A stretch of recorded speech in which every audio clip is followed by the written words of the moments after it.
প্রবীণ মিত্র আজকে রাত 10টা 15 মিনিটে ইন্তেকাল করেছেন।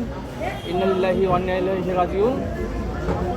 আগামীকাল ওনার নামাজে জানাজা এফডিসির মসজিদে অনুষ্ঠিত হবে, আর বাদ জোহর অনুষ্ঠিত হবে এবং ওখান থেকে আমরা চ্যানেল আইতে একটা বোধহয় অনুষ্ঠান হবে, ওখান থেকে তারপরে আমরা আজিমপুর কবরস্থানে ওনাকে দাফন করব।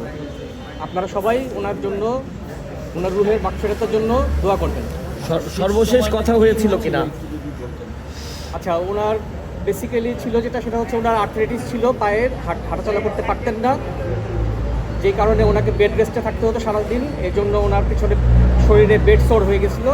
সেটা অপারেশন করার জন্য আমরা স্কোয়ার হসপিটালে ভর্তি করছিলাম ওনাকে।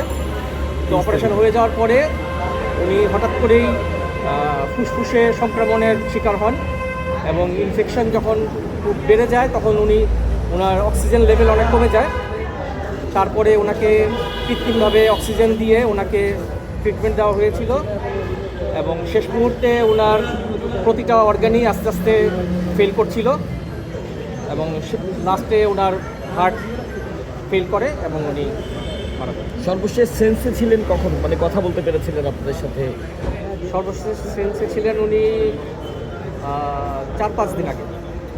কোনো বিশেষ কথা কি আমাদেরকে জানাবেন? আমার দেশকে তো অনেক ভালোবাসতেন, সব মিলিয়ে কোনো বিশেষ কোনো মেসেজ দিয়ে গেছেন কিনা?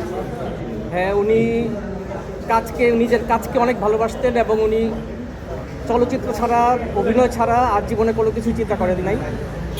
এটা ওনার নেশা ছিল, পেশা ছিল, সবই ছিল। উনি কাজ করতে না পেরে খুবই মনে কষ্টে থাকতেন এবং ওনার যারা সহকর্মী যারা ছিল তাদেরকে উনি অনেক মিস করতেন।